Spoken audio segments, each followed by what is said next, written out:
Bueno, entonces vamos a dar inicio.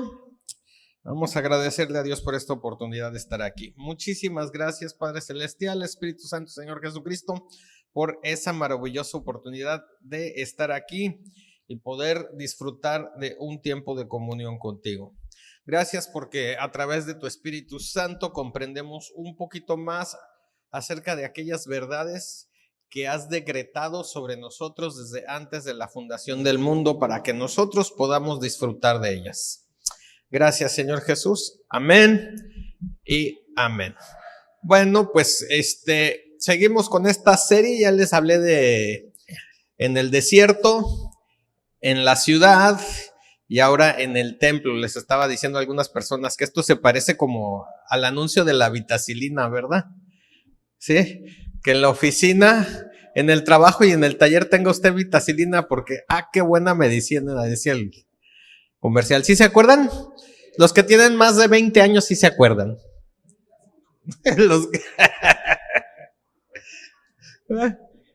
Quise decir 20, en realidad son como 50 años de eso. Sí, pero bueno.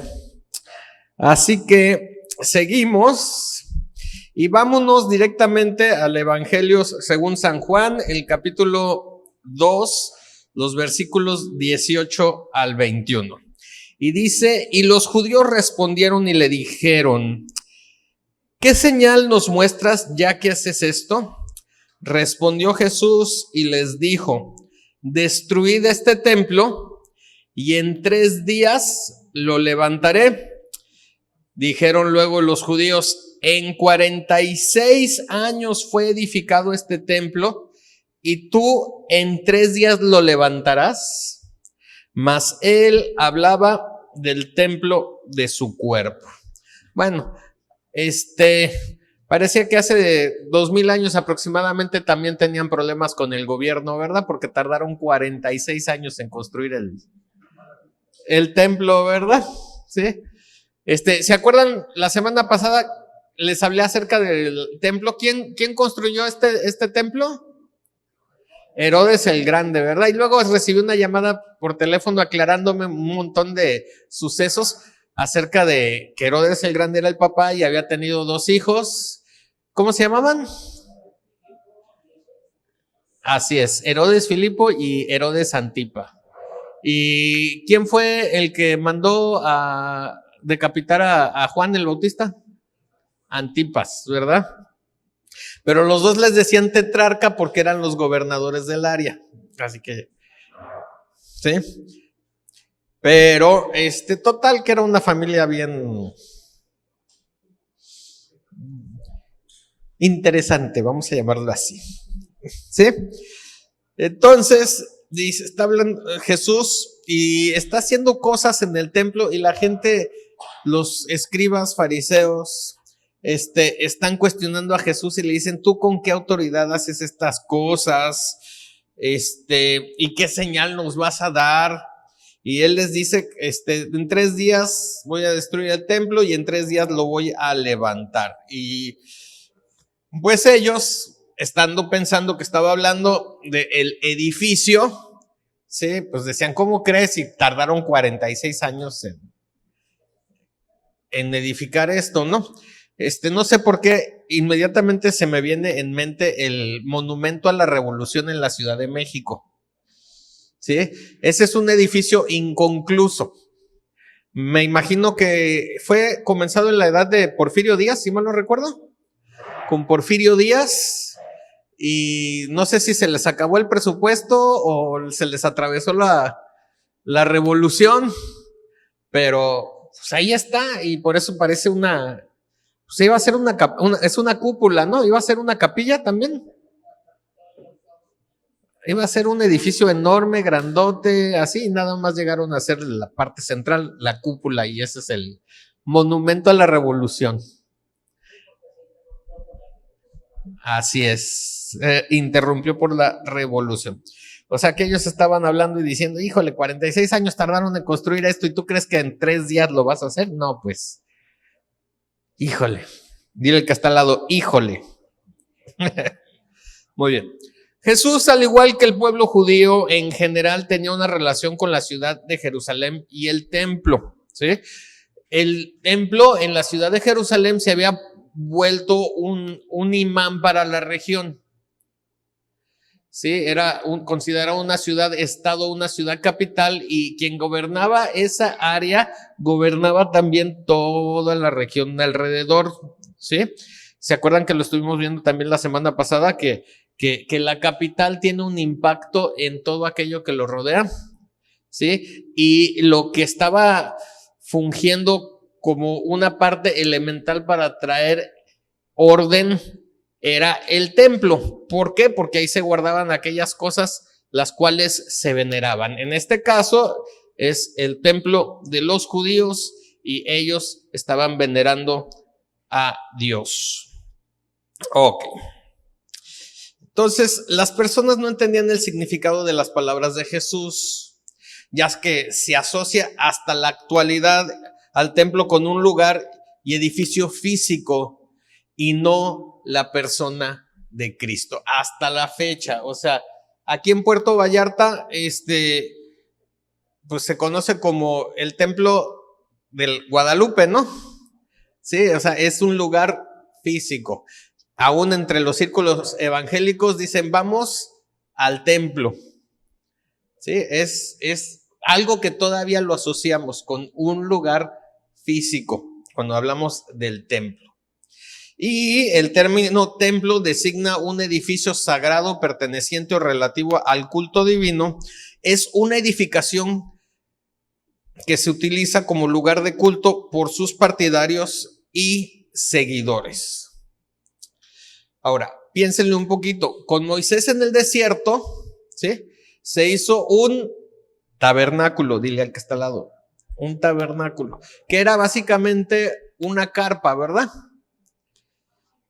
Sí, con Salomón se edificó el templo y en los subsecuentes años hubo destrucción y reedificación del templo hasta el tiempo de Jesús. O sea, lo destruían, lo reedificaban, lo destruían. Ya hablamos acerca de que llegó Nabucodonosor, ¿sí? Destruyó el templo. Entonces llegaron Zorobabel y reedificó el templo. Y luego llegaron los griegos y cambiaron la índole de ese templo y lo hicieron un templo de adoración para Zeus, ¿se acuerdan? Y luego hubo una revolución de los macabeos y otra vez hicieron el templo redirigido al culto a Dios. Y después llegó Herodes queriendo congraciarse con los judíos y reedifica el templo. Salmo 127, versículo 1 dice: si Jehová no edificare la casa, en vano trabajan los que la edifican. Si Jehová no guardare la ciudad, en vano la guardia. En vano vela la guardia. ¿Ok? Recordemos, el tabernáculo, el templo, constaban de 3 secciones. ¿Sí? ¿Cuáles eran estas 3 secciones? El atrio, el lugar santo y el lugar santísimo. ¿Ok? En el atrio se ubicaban las personas que no eran sacerdotes para llevar ofrendas y adorar. O sea que llegaban las personas al atrio y traían sus animalitos, sus ofrendas, sus aceites, sus inciensos, sus granos y había un altar ahí y ¿cómo se llama? Se ofrecían, ¿sí? En el lugar santo que contenía el candelabro de los 7 brazos, la mesa de los panes de la proposición y el altar donde se quemaban los perfumes e inciensos. Entonces entraban a un lugar donde allá no era para todos, nada más los sacerdotes podían entrar a ese lugar y quemaban inciensos, perfumes y tenían unos panes. Y luego tenemos el lugar santísimo, que era un lugar exclusivo, ¿no? Que estaba separado del lugar santo ¿recuerdan una cortina que se le conoce como el velo? Dicen que tenía aproximadamente 10 centímetros de espesor, ¿verdad? Así que estaba separado por un velo suspendido de 4 columnas de madera cubiertas de láminas de oro. Ahí era donde se preservaba el arca del pacto y donde se custodiaban las reliquias del Éxodo, las tablas de la ley, la vara de Aarón y el maná. El sumo sacerdote solamente podía entrar, ¿cuántas veces? Una vez al año en ese lugar, ya que ahí se encontraba la presencia de Dios. ¿Sí se acuerdan que les platiqué que le amarraban una soga al tobillo con unas campanitas y ahí estaban los otros en el lugar santo escuchando? Y si se dejaba de escuchar en la campanita es que ya se había muerto el sumo sacerdote y lo tenían que sacar arrastrando, ¿no? Y a ver quién sí se purificó bien, quién sí se acordó de todos sus pecados para que pueda entrar ahí y continuar con el rito, ¿verdad? Imagínate. Sí ha de haber sido estresante eso, ¿no? Te toca. ¡Ay! ¿Qué crees? ¿Que no me lavé bien los dientes el día de hoy? Pues no. Ok. Entonces, la idea de todo esto, ¿sí?, es que el Señor Dios está allí. La semana pasada les hablé acerca de un nombre compuesto de Dios que es Jehová Sama, que significa el Señor está ahí. Y eso es la idea que tenían las personas. En ese edificio, en esa ciudad, en ese punto geográfico, el Señor estaba ahí. Ok. Pregunta número 1 para toda la mesa en general, ¿sí? Es conocimiento bíblico, ¿ok? Para que no me lo espiritualicen, sino váyanse a los hechos de la historia, ¿ok? Escriban 3 sucesos en la vida de Jesús dentro del templo. Nada más 3 sucesos en la vida de Jesús dentro del templo. Ahí platíquenlos y escríbanlos. Pueden haber más, les voy a dar una lista de las que yo me acordé, porque no me puse a buscar una por una, pero les voy a leer, ¿sí? Así que, pues la primera es que me traté de ir por orden cronológico, ¿verdad? La primera cuando es presentado en el templo, ¿ok? Entonces, a los 8 días era la circuncisión y dice que esperó el tiempo de purificación y lo llevaron al templo y profetizaron sobre él, ¿ok? Sí, y luego dice que todos los años los papás iban a Jerusalén, todos los años, pero cuando tenía 8 años, sí, los papás pensaban que estaba perdido. ¿Y dónde lo encontraron? En el templo. ¿Y qué estaba haciendo? Estaba preguntándole a los escribas y los fariseos y la gente ahí acerca de las escrituras, y mamá y papá lo ven y ¿qué estás haciendo? ¿No ves que estamos buscándote? ¿Y qué le responde Jesús? Estaba en los negocios de mi padre. Esto es bien importante. Los que todavía no son papás, ¿sí?, o tengan hijos muy pequeños. ¿Cuántos años tenía Jesús? 12 años, ¿ok? Es importante, ténganlo en mente, ¿sí?, para que tus hijos a los 12 años tengan una clara idea de los negocios del padre. O sea, entre más chiquitos sepan de qué se trata, más posibilidades de éxito en la vida. Lo voy a decir de esta manera. Tenemos a el piloto de automóviles mexicano más famoso de la historia, es Checo Pérez. ¿A qué edad estaba conduciendo vehículos?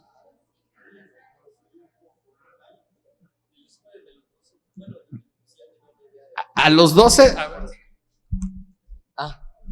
Bueno, que yo sepa, a los 12 empezó a tener una idea de los F1, ya hasta más grande empezó a ir a carreras con familiares y ya fue cuando se metió más en lo del F1. Muy bien, pero antes de los 12 ya tenía una idea, ¿no? Sí, o sea, desde chavito ya le gustaba, ¿sí? A los 5 y 6, o sea, papá era piloto, hermano mayor era piloto y él quería ser piloto, o sea, desde jovencitos, que ellos tengan una clara idea de los negocios de su padre. ¿Sí? Bueno, seguimos. ¿Sí? Entonces, lo encuentran en el templo. No se acordó nadie, a menos que alguien lo haya dicho y no dijo nada, ¿verdad? Es tentado en el templo. ¿Se acuerdan cuando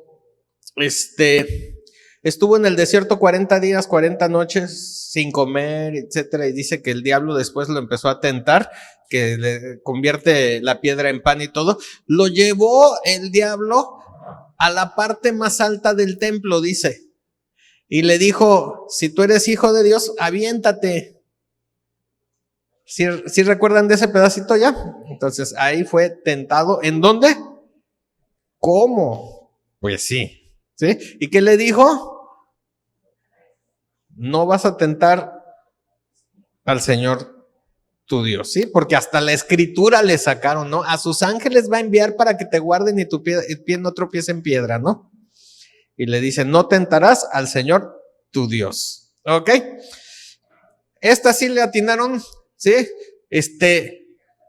Purifica el templo. O sea, que lo saca con un fuete, tira las mesas, y les empieza a correr, una que otra patadita, me imagino, ¿verdad? ¿Sí? El hecho es que se enojó. ¿Sí? Dile que está al lado, Jesús se enojó. ¿Y dónde se enojó? En el templo. Así que esa idea de que Jesús, ¿sí?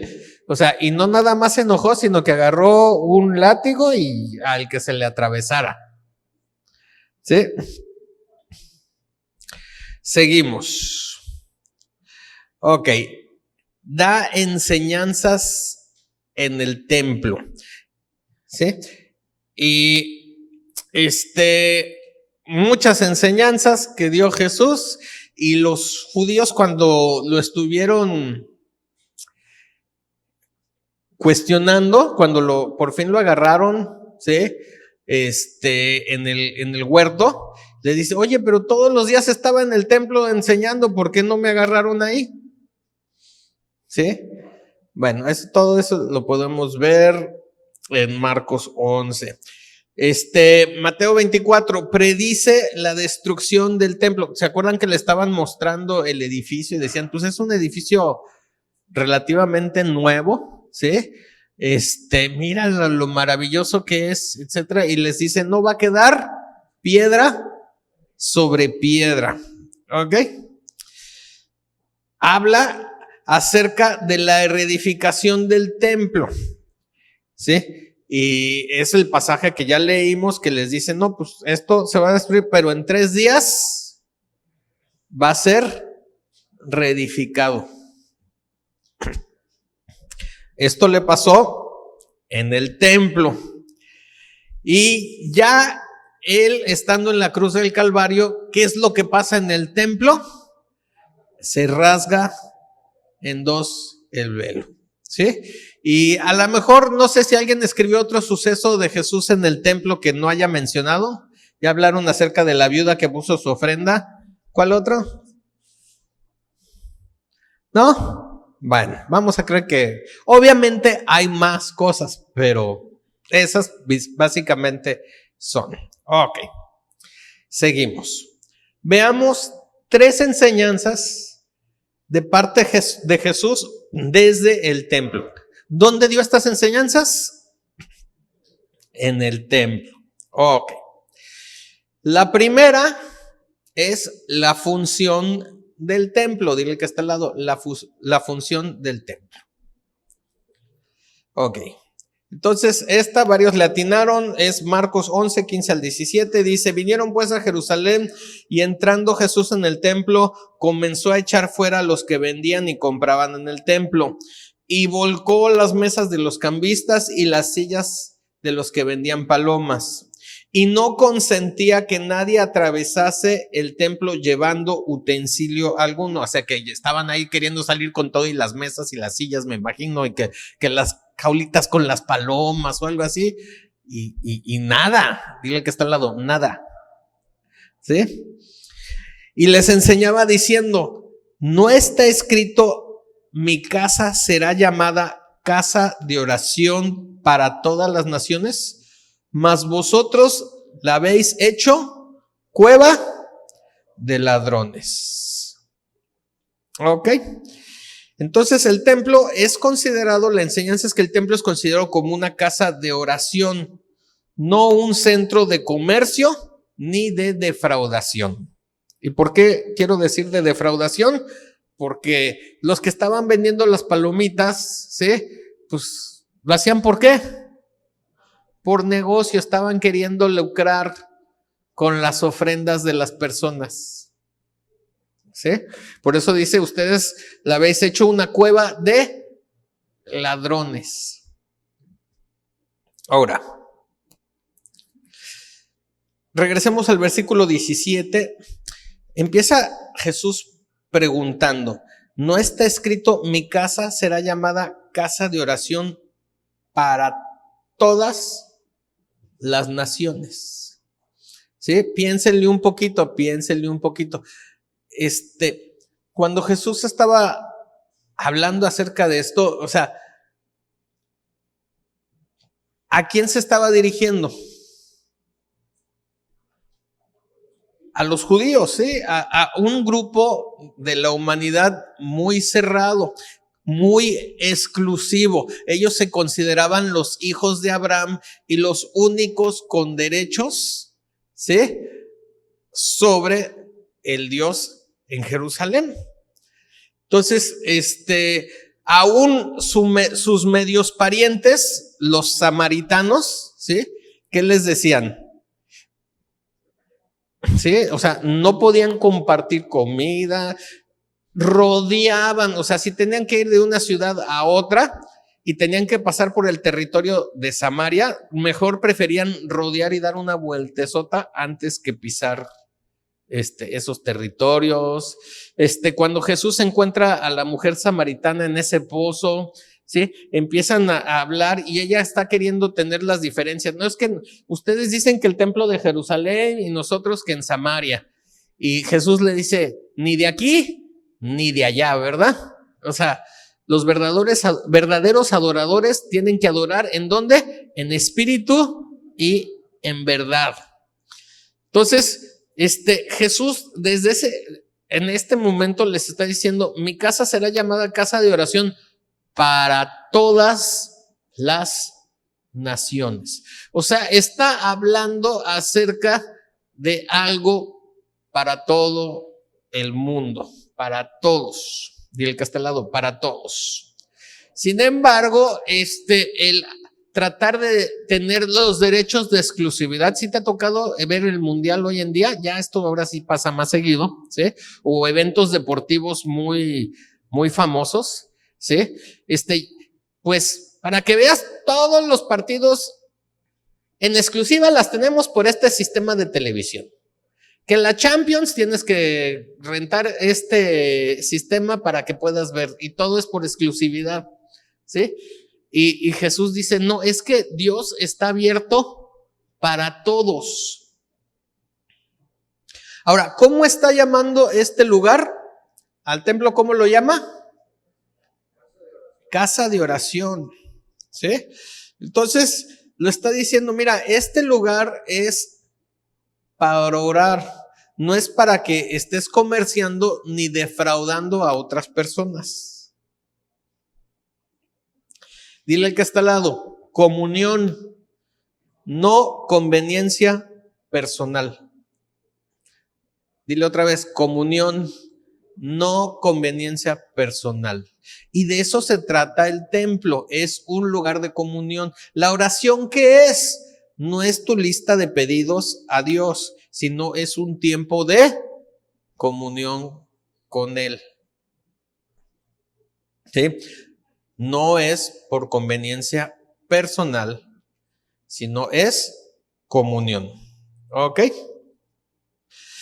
Primera de Timoteo, capítulo 4, versículos 4 y 5 dice, porque todo lo que Dios creó es bueno y nada es de desecharse si se toma con acción de gracias, porque por la palabra de Dios y por la oración es santificado. ¿Sí? O sea,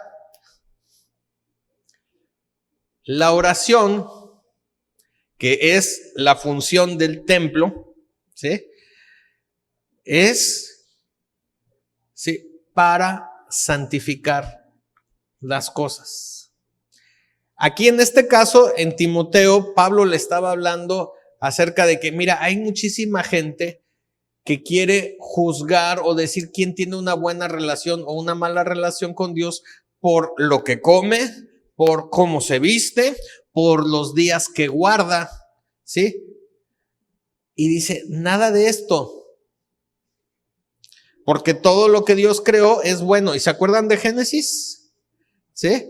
Decía, día 1, pues el sol, que diga sea la luz, y Dios que era bueno. Día 2, esto. Y al final siempre decía, y vio Dios que era bueno. Y vio Dios que era bueno, ¿sí? Los 6 días que estuvo haciendo la creación, vio que era bueno, ¿sí?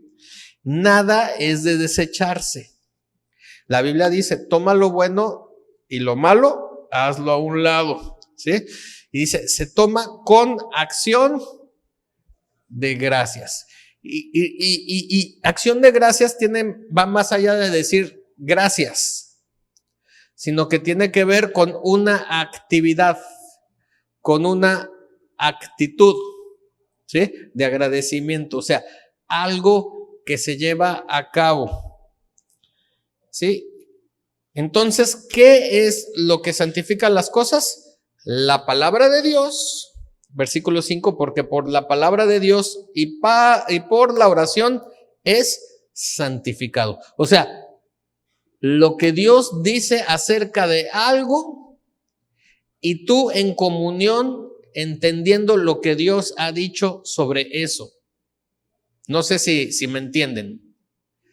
O sea, lo que verdaderamente santifica algo o hace que algo sea para Dios, ¿sí?, es lo que Dios ha hablado acerca de eso, ¿sí?, y lo que tú has entendido a través de la comunión con Dios. O sea, lo que Dios ha hablado acerca de ti y lo que tú has comprendido que Él ha hablado sobre ti por esa comunión que tienes con Él. ¿Sí? Ok. La segunda enseñanza, el que habita el templo. Dile el que está al lado, el que habita el templo. Sí, vámonos a Mateo 23, versículos 16 al 22. Dice, hay de vosotros guías de ciegos que decís, si alguno jura por el templo, no es nada. Pero si alguno jura por el oro del templo, es deudor. Insensatos y ciegos, porque ¿cuál es mayor? ¿El oro o el templo que santifica al oro? También si decís, si alguno jura por el altar, no es nada. Pero si alguno jura por la ofrenda que está sobre el altar, es deudor. Necios y ciegos, porque ¿cuál es mayor? ¿La ofrenda o el altar que santifica la ofrenda? Pues el que jura por el altar, jura por él y por todo lo que está sobre él. Y el que jura por el templo, jura por él y por el que lo habita. Y el que jura por el cielo, jura por el trono de Dios y por aquel que está sentado en él. ¿Ok? ¿Han jugado una vez a las traes? ¿Sí o no? ¿Sí? Ok. Yo me acuerdo, a lo mejor ya se modificó el juego, pero cuando yo jugaba a las traes, ¿sí?, y te andaban persiguiendo y estaban a punto de agarrarte, tocabas algo y decías, esto es la vas. ¿Sí? ¿Recuerdan? ¿Sí? Y decían, esto es la base. Entonces, en este caso, pues aquí esto es la base. Y todo lo demás no, entonces ahí me la pasaba y el otro bien frustrado de que no te podía hacer nada, no te podía hacer, porque ahí, y estaban nada más cazando a ver a qué horas soltabas la base para tocarte y decirte, las traes, la traes, ¿sí? Ok, entonces, es como que en ese momento de la historia, los judíos estaban jugando a las traes y le decían, ay de vosotros guía de ciegos, porque si alguno jura por el templo, no es nada. Pero si juras por el oro del templo, entonces sí, eso sí vale. ¿Sí? Y les empieza a decir, a ver, ¿cómo crees? O sea, que si yo hago juramentos por el oro del templo, y hoy en día pasa, ¿verdad? Te la juro por esta, te la juro por mi madre, te la juro por lo más sagrado que tengo, te la juro por esto y así. Entonces, los judíos tenían esto, así que si juro por el templo, pues no vale. Pero si juro por el oro del templo, entonces sí. ¿Sí? Si juro por el altar, no es nada. Pero si juro por la ofrenda que está sobre el altar, entonces sí. ¿Verdad? O sea, ¿qué es mayor, la ofrenda o el altar que santifica? Les empieza a decir, los empieza a confrontar. ¿Qué es mayor, el templo o el oro que está dentro del templo? ¿Qué es mayor? ¿Sí? ¿La ofrenda o el altar? ¿Sí? Entonces, versículo 21, si nos pueden poner la diapositiva, por favor. Muy bien. Todos a la cuenta de 3. 1, 2, 3. Y el que jura por el templo, jura por él y por el que lo habita. Ok. El que jura por el templo, jura por él y por el que lo habita. Y me llama la atención este versículo, porque el siguiente versículo, el 22, dice, y el que jura por el cielo, jura por el trono de Dios y por aquel que está sentado en él. O sea, en el templo, el versículo 21, ¿sí? Si nos regresamos al 21. Ahí está. Dice, el que jura por el templo, jura por él y por el que lo habita. Quiero que entiendan esto. O sea, hay muchos templos y hay muchas cosas que habitan ese templo. Piénsenlo otra vez. Hay muchos templos y hay muchas cosas que habitan ese templo. ¿Sí? Por lo general creemos que el templo es lo más importante, más sagrado que existe. ¿Sí? Pero en el 22, ¿sí? Empieza Dios a decir, es que el cielo. O sea, ¿y dónde habita Dios supuestamente? ¿Sí? Dile que está al lado, en el tercer cielo. ¿Ok? ¿Sí? Entonces Jesús le está diciendo, mira, mucha gente crea sus templos y piensa que están jurando por lo más sagrado que tienen. Por eso dice, el que jura por el templo, jura por él y por el que lo habita. O sea, hay gente que jura vengarse. ¿Y qué es lo que está habitando su corazón? Una sed de venganza. ¿Sí? O sea, por eso está diciendo, gente que jura por ciertas cosas y por aquello que habita adentro de ese templo. O sea, que habita en ese lugar que tú consideras el templo. Y de eso les estuve hablando la semana pasada, la ciudad, dentro de la ciudad, en el templo donde habita las riquezas y las cosas más sagradas que tienes. ¿Sí? Y entonces Jesús dice, pero el que jura por el cielo, jura por el trono de Dios y aquel que está sentado en él. ¿Por qué está jurando? Por el cielo. O sea, algo que va más allá. Imagínate en el cielo, pensamos en un lugar amplio, vasto, de expansión, ¿sí? Y estamos diciendo, aquí Jesús está enseñando, dice, estás jurando por aquel que está sentado en ese trono. ¿Por quién? Por Dios. O sea, va más allá, ¿sí? Entonces, déjame cambiar mi hojita.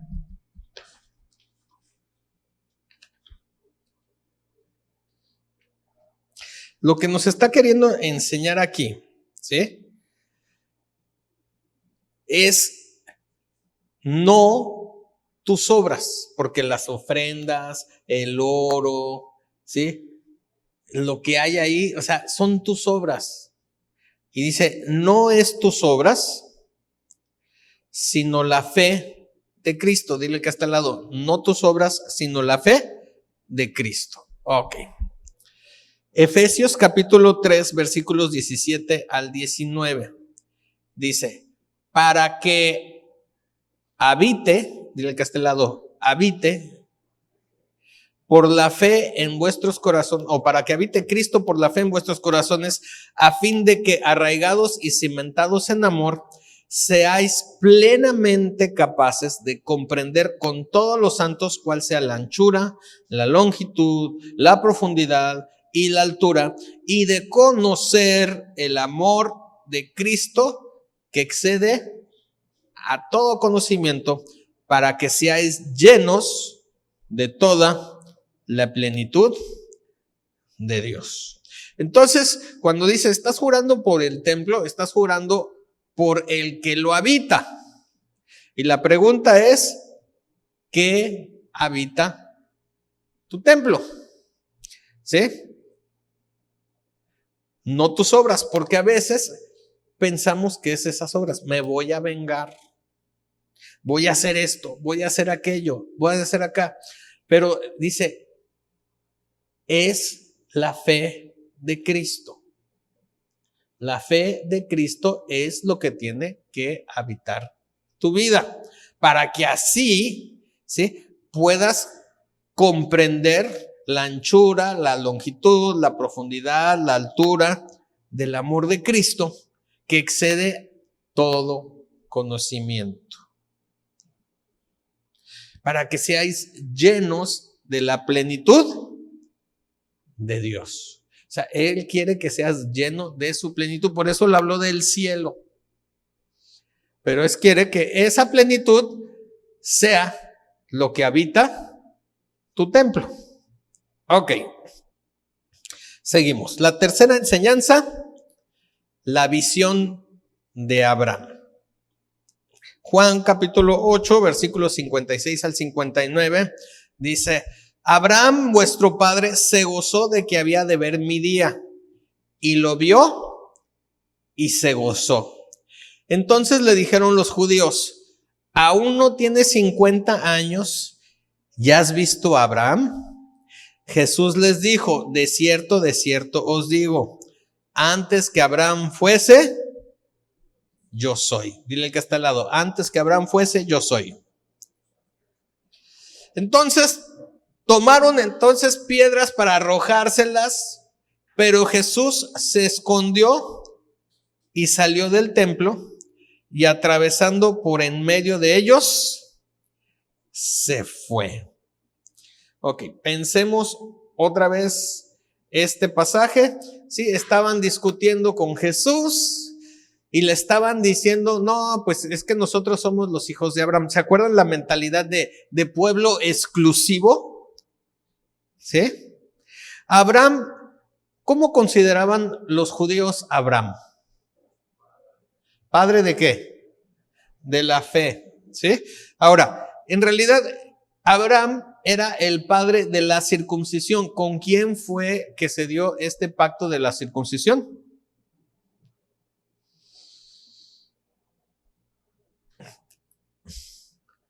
Con Abraham, dile que está al lado. ¿Sí? Abraham era el padre de la circuncisión, ¿sí? Y eso era lo que los distinguía de los otros pueblos de alrededor, a los hombres, quién estaba circuncidado y quién no, ¿sí?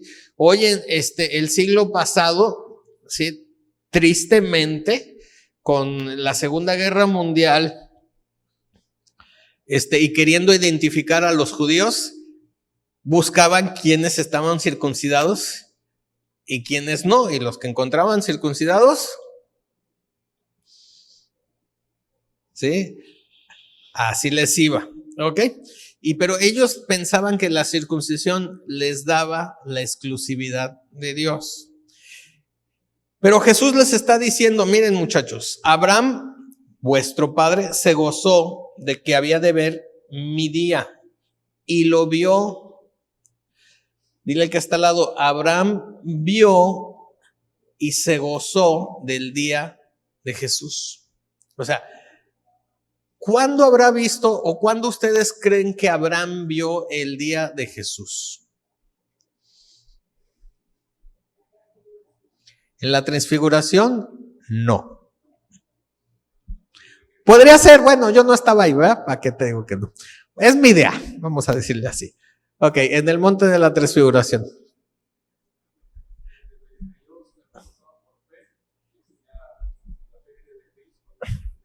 Ok, desde que creyó, o sea, desde que le dijo, salte de tu tierra y tu parentela. Ok.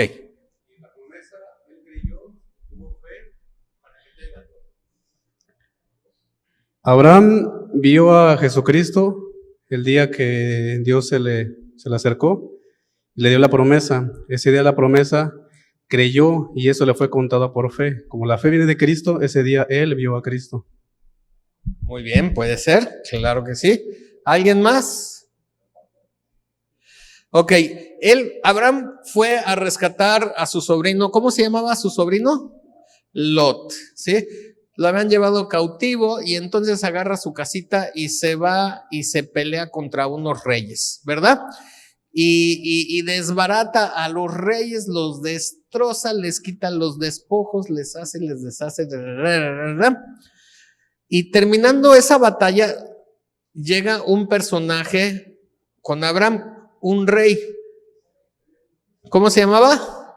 Melquisedec. Y el apóstol Pablo está hablando de que este Melquisedec se le presentó a Abraham, ¿sí? Y Abraham, ¿qué hizo? Le dio los diezmos, ¿sí? De todas las cosas. Y este Melquisedec es sin padre, ni madre, ni genealogía, ¿sí? Y está Pablo escribiendo y diciendo, ¿sabes qué? Este es una figura de Jesucristo. Y Abraham vio eso, ¿sí? De que iba a llegar un momento en que iba a venir Jesucristo sin padre, sin madre, o sea, rey de reyes, príncipe de la ciudad de paz, el sumo sacerdote. Ok, entonces Jesús está diciendo, Abraham vio este día y él se alegró. Entonces los judíos le dicen, ay, ¿cómo crees? ¿Aún no tienes 50 años y has visto a Abraham? Yo no sé si los judíos tenían un retrato de Abraham o una selfie con Abraham o algo así, pero a los 50 años decían que las personas de 50 años podían ver a Abraham. ¿Sí? ¿Y cómo les dice? ¿Ya has visto a Abraham?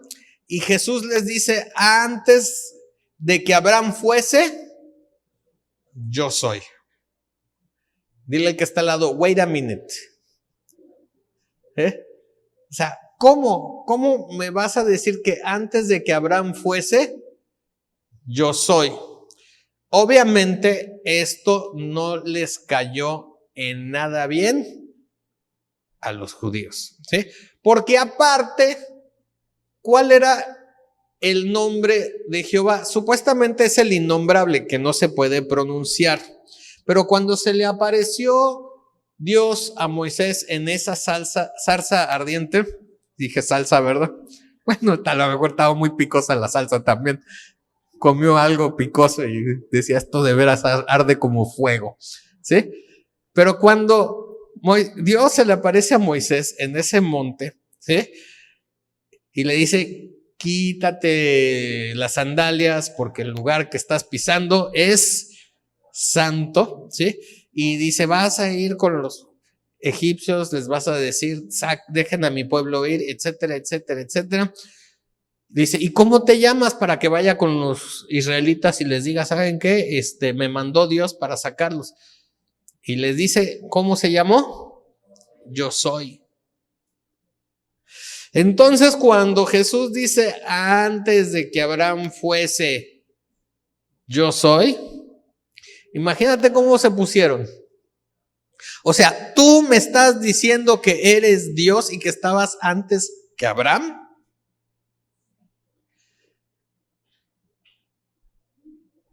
¿Qué hicieron? Agarraron piedras. O sea, ¿cómo crees? O sea, ¿cómo me vas a decir semejante cosa? Entonces, versículo 59, tomaron piedras para arrojárselas, pero Jesús se escondió. ¿Dónde se escondió Jesús? En el templo. Y luego se salió. Dile que está al lado, esta es la vas. Los tres para mí, mis compañeros. Jesús se escondió y se salió del templo. Ok, dile que está al lado, caminando en la asignación preparada de antemano. Otra vez, caminando en la asignación preparada de antemano. Ok. ¿Por qué? Porque Abraham dice, ¿sí? Él lo consideraban un padre, ¿no? Padre de la circuncisión. ¿Se acuerdan cómo cuando dijiste, ¿no? Que le llama a Dios a Abraham, ¿en qué tierra estaba? Ur de los Caldeos, o sea, en lo que es conocido hoy en día como Irak, ¿sí? Estaba en ese lugar. Dios le dice, ¿sabes qué? Vas a salirte, vas a dejar a tu casa, tu tierra, tu parentela y te voy a llevar a un lugar nuevo. No estaba circuncidado en ese entonces, no conocía nada y se va, ¿sí? Y empieza a caminar, ¿sí? Ahora sí, por fe. Y en ese ínter él quiso tener familia. ¿Cómo se llamaba la esposa de Abraham? Sara, ¿verdad? Y luego le cambiaron su nombre a Sarai, ¿verdad? Pero y no podía tener familia. ¿Y qué le decía a Dios? Quiero que veas las estrellas, trata de contarlas, así va a ser tu descendencia. Quiero que veas la arena y así va a ser tu descendencia. Entonces, empieza Dios a traer a su vida una imagen vívida de lo que es, ¿sí? Padre de multitudes, Padre de las naciones. Pero lo más interesante es que todo esto en realidad giraba en torno a una visión que era, ¿sí? El día de Jesús. Dile que está al lado, el día de Jesús. Y muchas veces no entendemos esto, o sea, todo torna alrededor de Jesucristo. Y eso es lo que ellos no veían, las personas que estaban hablando con Jesús en ese momento, cuando les decía, es que tú, ¿cómo crees que has visto a Abraham? Ni siquiera tiene 50 años. Y les dice, es que antes de que Abraham era, yo soy. O sea, Abraham vio mi día y se gozó. Abraham vio este día. ¿Se acuerdan cuando presentaron a Jesús en el templo? Pues estaba bebé. ¿Sí? Estas dos personas movidas por el Espíritu Santo llegan, un hombre, una mujer, y empiezan a hablar sobre ese día, el día de Cristo. ¿Sí? Entonces, ¿qué es lo que impulsaba a Abraham a seguir adelante? ¿Sí? Que él se estaba dando cuenta que había una asignación preparada de antemano. Efesios capítulo 2, versículo 10 dice, porque somos hechura suya, creados en Cristo Jesús para buenas obras, las cuales Dios preparó de antemano para que anduviésemos en ellas. ¿Cuándo preparó Dios estas obras? Desde antes de la fundación del mundo. Por eso Jesús dice, antes de Abraham, yo soy. ¿Sí? O sea, somos hechura suya, creados en ¿dónde? ¿Creados en dónde? En Cristo. Dile, estamos creados en Cristo.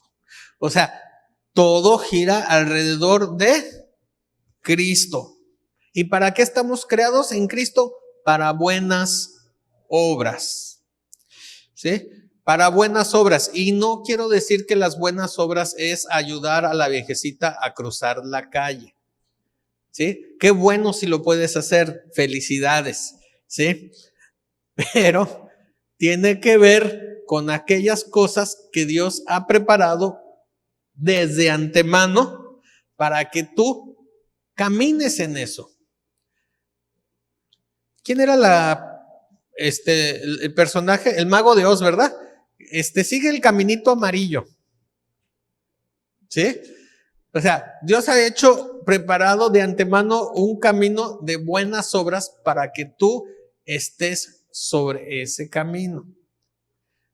Entonces, por eso necesitas caminar en la asignación preparada de antemano.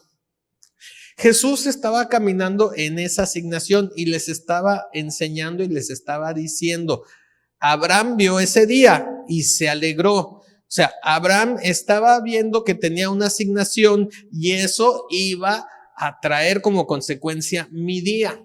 Tú tienes que ver esa asignación y como consecuencia va a haber el día de Jesús y te tiene que alegrar esto. Eso es lo que te permite seguir adelante.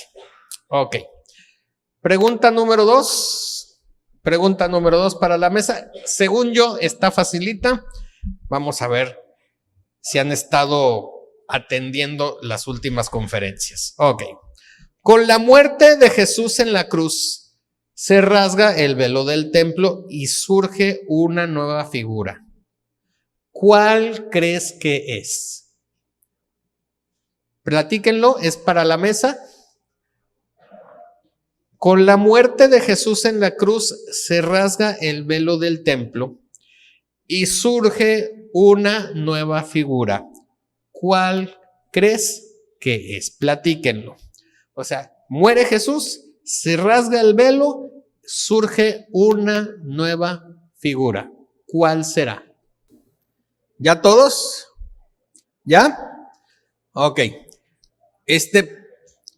¿Pueden resumirlo a una sola palabra? ¿Lo que escribieron? ¿Sí? Ok, ¿en una sola palabra? Ok. Ahora, todos los, ¿cómo se llama? Los voceros oficiales de cada mesa, ¿sí? Todos los voceros oficiales de cada mesa van a ponerse de pie, por favor. El vocero oficial de la mesa, póngase de pie. A ver, ¿quién es el vocero oficial de esa mesa? ¿Vocero oficial de esa mesa cuál es? No, pero ella no estaba. Ok.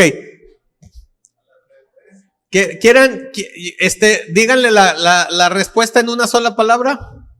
¿Ya? ¿Ya le soplaron la respuesta? Ok, y todos juntos a la cuenta de 3 deben decir esa palabra y esperemos que es la misma. ¿Ok? ¿Listos? Una palabra, solo una. ¿Ok? Como vocera de esa mesa tienes la responsabilidad de escoger la correcta. ¿Ok? ¿Listos? Una sola palabra, cuenta de 3. A ver. 1, 2, 3. ¡Cristo!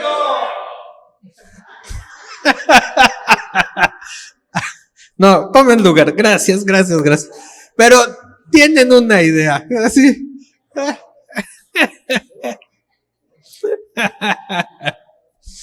Ok. Vámonos a Efesios capítulo 2, versículos 14 al 16. Dice, porque Él es nuestra paz, que de ambos pueblos hizo uno, derribando la pared intermedia de separación. ¿De qué pared estaba hablando? Del velo, ¿verdad? Aboliendo en su carne las enemistades, la ley de los mandamientos expresados en ordenanzas, para crear en sí mismo de los dos un solo y nuevo hombre, haciendo la paz. Y mediante la cruz reconciliar con Dios a ambos en ¿qué? Un solo cuerpo, matando en ella las enemistades. Ok.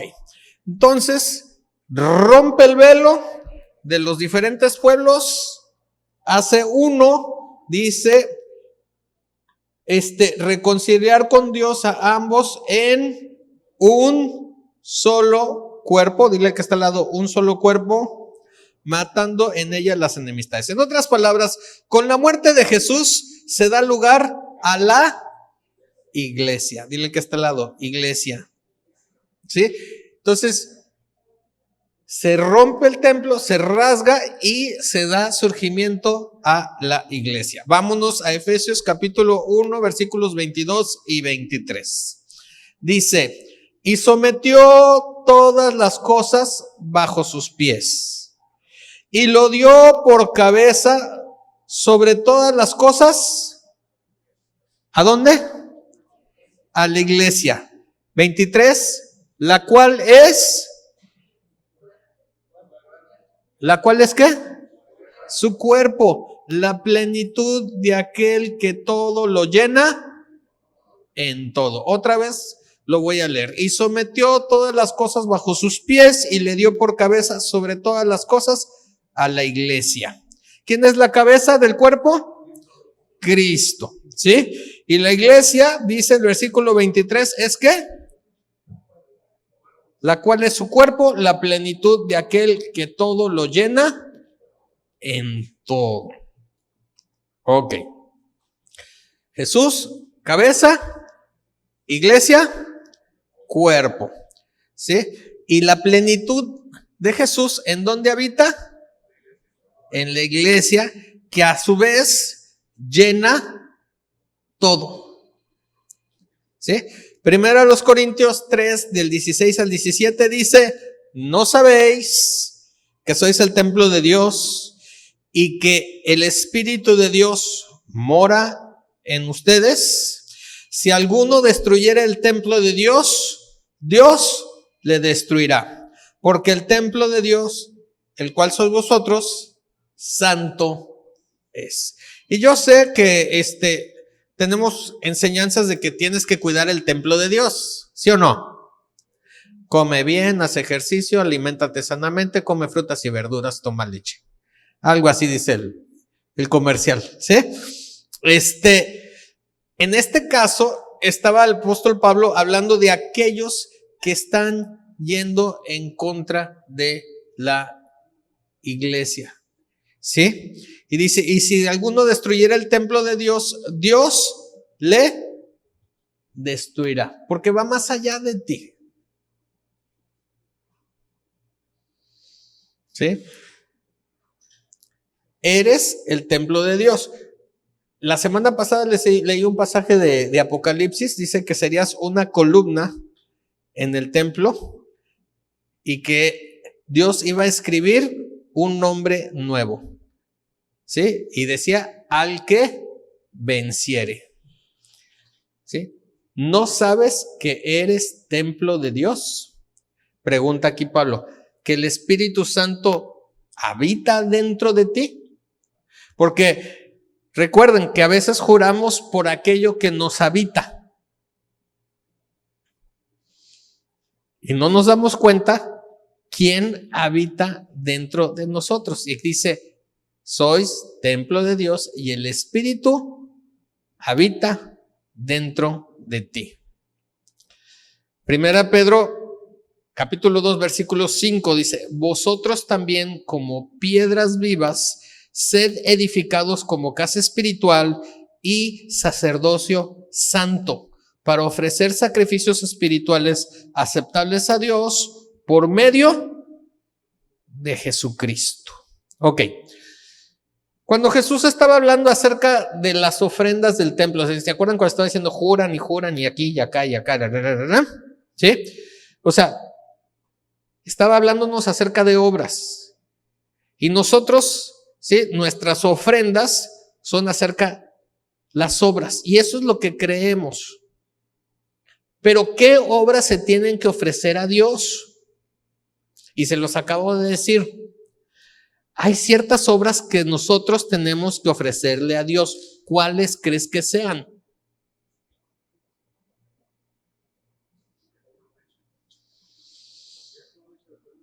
Así es, aquellas obras que ya fueron hechas por Dios de antemano para que nosotros podamos caminar en ellas. Esas son, ¿sí?, las ofrendas que debemos ofrecerle a Dios. El Salmo dice: porque no quieres sacrificio que yo daría, no quieres holocausto. Las ofrendas que te agradan son el espíritu quebrantado.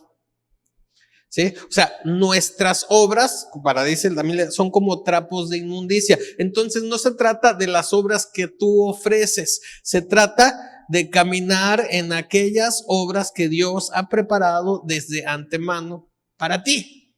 Esas sí son aceptables para Él. Recordemos las 3 enseñanzas del templo. ¿Se acuerdan cuál fue la primera? Yo sé que no, porque no vi que la apuntaron, ¿verdad? ¿Cuál es la primera? La función del templo. Dile al que está al lado: comunión, no conveniencia personal. ¿Ok? ¿Cuál es la primera? La función del templo. ¿Cuál es la función? Comunión. ¿Sí? Mi casa será llamada casa de oración. O sea, donde hay comunión. Y entonces conozco las buenas obras que Dios ha preparado. ¿Sí? Ok. Número 2, ¿sí? El que habita el templo. El que habita el templo. No tus obras, sino la fe de Cristo. ¿Sí? Que habita tu ser. Y no tus obras, sino la fe de Cristo. La tercera, la visión de Abraham. ¿Sí? Caminando en asignación preparada de antemano. O sea, comunión, no conveniencia personal. Y esto es a través de oración. O sea, de tiempo con Él, estando, conociéndole. ¿Sí? O sea, meditando, comunión. O sea, el que habita el templo, no tus obras, sino las obras que Él ya preparó de antemano, a través de la fe de Cristo. O sea, tienes que entender, es por fe, no por tus obras. La visión de Abraham, tu preparación en cuanto a esa asignación, camínala. Date cuenta que eso trae el día de Cristo. ¿Qué crees que es el día de Cristo? ¿Cuál crees que es el día de Cristo? ¿Cuando venga por nosotros? ¿Cuando resucitó? ¿O cuando murió? ¿Sí? Por ahí escuché a alguien que dijo ¿qué? Todos los días. ¿Sí? Recuerden, Él es Alfa y Omega, principio y fin. ¿Sí? Y nos damos cuenta de que todo gira en torno de Cristo. Entonces, el profeta Ezequiel, cuando él estaba hablando de esta ciudad santa, ¿sí?, y todos nos fuimos con la finta de que es el templo, es un lugar geográfico, un edificio de piedra, en realidad empieza a darnos un poquito más detalles. Dice Ezequiel capítulo 11 versículos 19 y 20, dice: y les daré un corazón y un espíritu nuevo pondré dentro de ellos. Y quitaré el corazón de piedra de en medio de su carne. Cuando estamos hablando de corazón de piedra, aquellos que están enfocados en edificaciones, en piedras, en rocas, ¿verdad?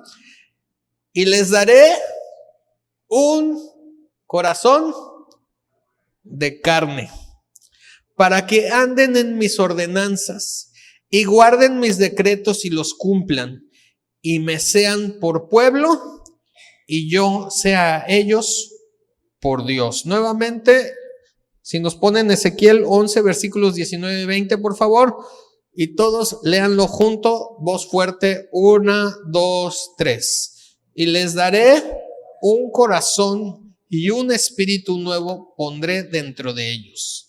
Y quitaré el corazón de piedra de en medio de su carne, y les daré un corazón de carne, para que anden en mis ordenanzas y guarden mis decretos y los cumplan, y me sean por pueblo y yo sea ellos por Dios.